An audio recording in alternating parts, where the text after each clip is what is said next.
Hey guys, so I have a student vignette here that I've made, and it's one I've wanted to make for a long time. It's a Marxist analysis of High School Musical 2, and you might be thinking, that's so weird, like why is he talking about this? And I will talk about why that is doing the presentation. So I hope you enjoy. If I can get this to slides. Yes. So Marxism. It's a weird old ideology made by Karl Marx and Friedrich Engels right here. Only Marx here because Engels is famously overlooked, but that's fine. Um, why am I talking about this? Well, generally because I'm interested in ideologies and I come a lot in like left-wing circles where people talk about Marxism or identify as Marxists and um, I'll just try to quickly like summarize the ideology here, and then I will like put it into practice when talking about High School Musical 2. So the basics is kind of like Marx made this idea that like history can be seen as like a class struggle. So he kind of outlines two classes: the proletariat versus the bourgeoisie. I can't spell bourgeoisie, so I just call them rich people.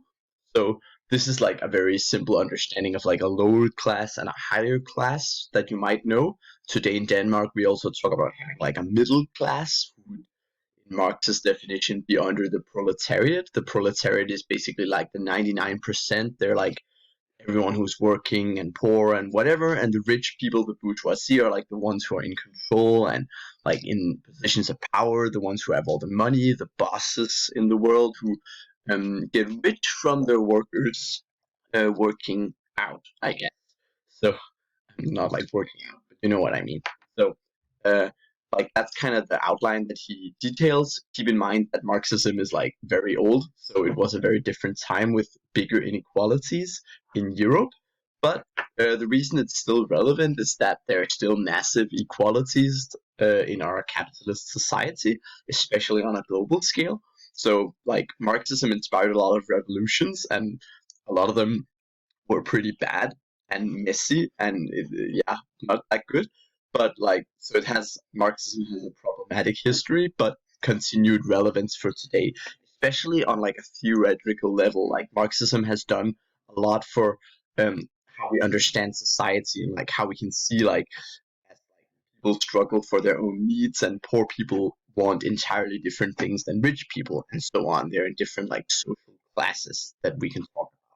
So that's why Marxism is very useful, and I'll mostly be using it as like a tool to analyze in this video. So yeah, um, High School Musical 2 is what I'll analyze. It's objectively one of the best films ever made, and I'm talking about it because I love it. Yeah, so the story, it's a high school summer drama. It's about Troy and Gabrielle and their friends going to work at a place in the summer. And I've written more here because I wanted to have more here. Yes, so my 3 points of analysis that I'll talk about in this story, or like in this presentation, is like I want to talk about the exploitation of workers, the capitalist society, and like class conscience versus false conscience. And I'll of course talk about these in relation to the movie. Then I'll talk about nepotism and the power of economic and social capital. And finally, I'll do like a specific analysis of the song "I Don't Dance." So yeah, look forward to that. Just now. So the first point is like the exploitation of workers, and just talking about the film High School Musical 2 in general. We start the film and it's school, and school is presented as like it's very boring, but then it gets summertime, summertime, and like they all get free from school, and this is kind of like the Marxist idea of like the proletariat, the poor people, the working people having nothing to lose but their chains, like that if they free themselves from work, they can like truly shape their own lives. And that's kind of the optimism and the freedom craving that we see in the start of the film. However, this is America, so Troy has to pay off student debt in order to continue going to college. And that fucking sucks, and that's the reality in almost every country on the planet, that you have to pay massive amounts of like student debt in order to become smarter, sadly. So therefore Troy and his friends have to work in the summer, even though it's their vacation, which is another thing a lot of people have to do, unfortunately. And the place they have to work is in Lava Springs, which is like a rich person's paradise. You can see it right here. You know it's a rich person's paradise not only because it's got pool parties and fun stuff, but it's also got golf.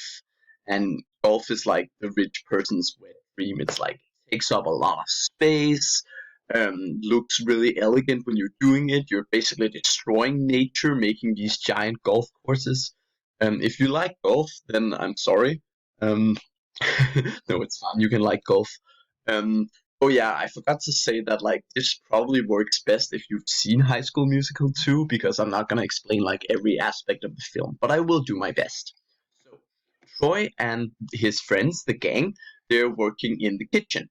And they're basically being exploited by their boss and under the orders of Sharpie, who is their classmate and who is one of the, like a member of the ruling elite that is her family who owns this place.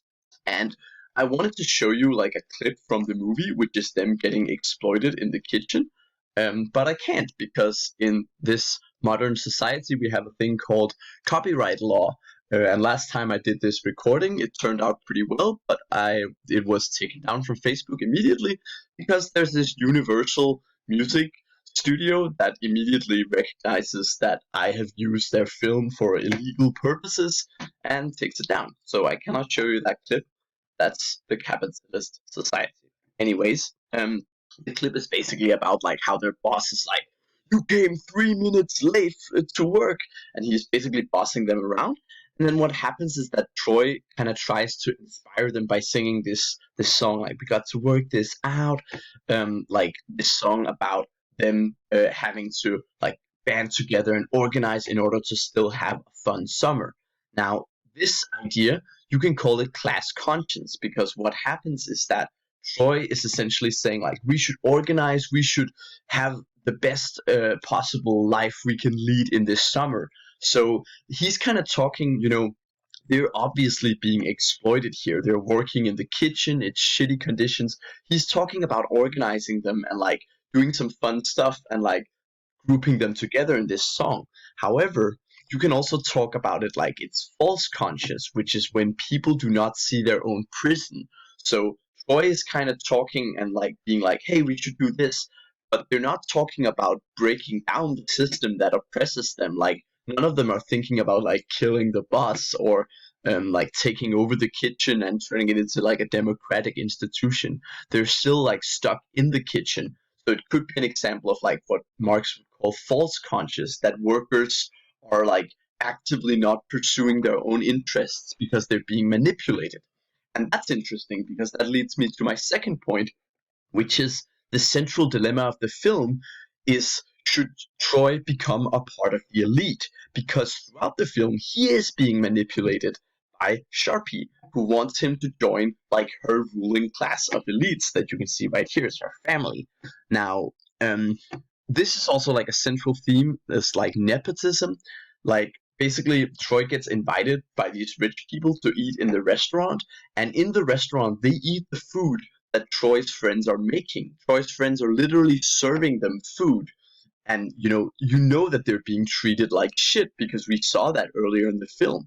So what's interesting is that Troy suddenly forgets that these his friends are suffering and working on these horrible conditions. He forgets all that because now he's the one actually getting the food. So this shows really well how Troy and his friends represent like the working class, and they're essentially working in shitty conditions this summer for these rich assholes. And when Troy becomes one of them, he is having a hard time to like he's having a hard time staying friends with his friends because he's now in this new level of society and he's being manipulated. And like these all help each other. That's where the nepotism aspect comes in. Once he's in this society, he gains all kinds of benefits. That's like the central part of the film, and that's also why the turning point is when Troy sings the song "Bet on It," which I hope you know because it's the best song in the film. But like he's talking about this, that everyone's trying to get in his head and that he needs to make decisions for himself. So you can talk about this as like Troy's defining moment when he gains actual class conscience and discards his false conscience, if that makes sense. And of course, the song "Bet on It" takes place on the golf course because golf is a rich people thing, and he realizes that that's not for him.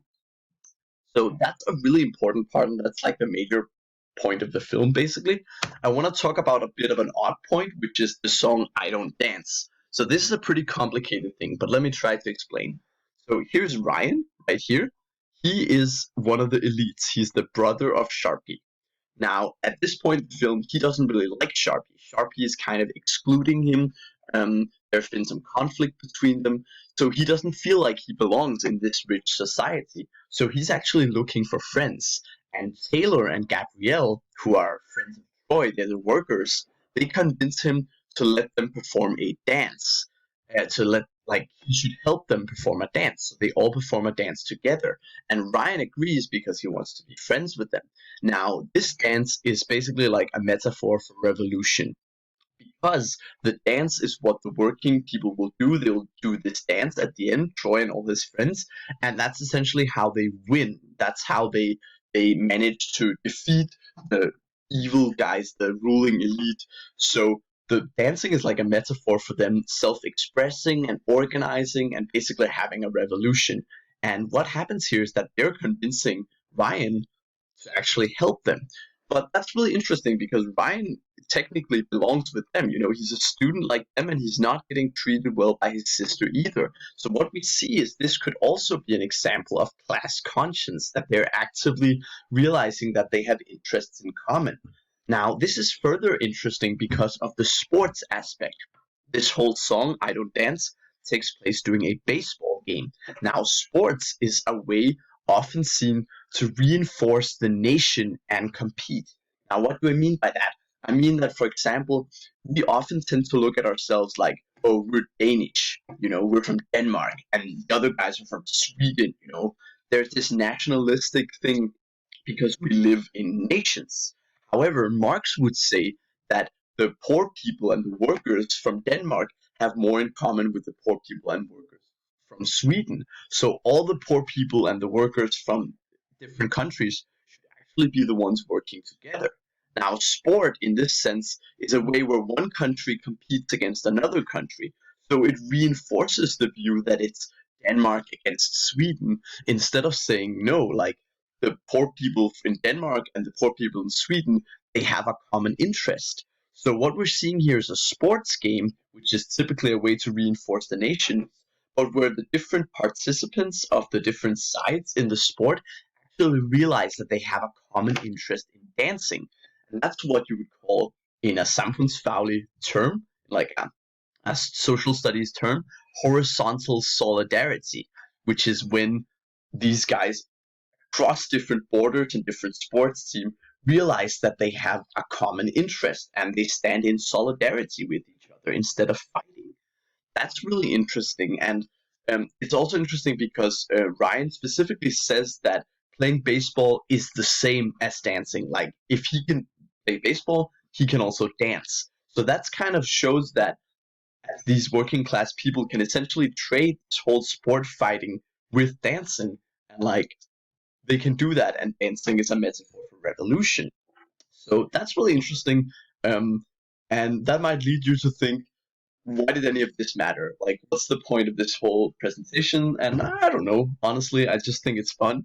The film kind of ends sort of like easy. They just kind of sing this song all for one, and now everyone's on the same team. So in a way, the film does what a lot of revolutions tend to have problems with. Like, a lot of revolutions, someone makes a revolution, and then it's like, oh, what do we do now? We don't know. The film is kind of the same thing. Like, the good guys, the workers, they have their dance, and then everyone's just friends, I guess. All the old rich people are just out of the picture, I guess. So that's kind of weird, and kind of easy, but I still think the analysis has a lot of interesting things and a lot of things you can learn from it. And yeah, just generally, like, analysis of film is cool, ideology is less cool, but still fun. And it's always good to watch an optimistic film about like workers taking control of the workplace. So I hope you enjoyed this and I didn't completely waste your time, because if I did, then I am sorry.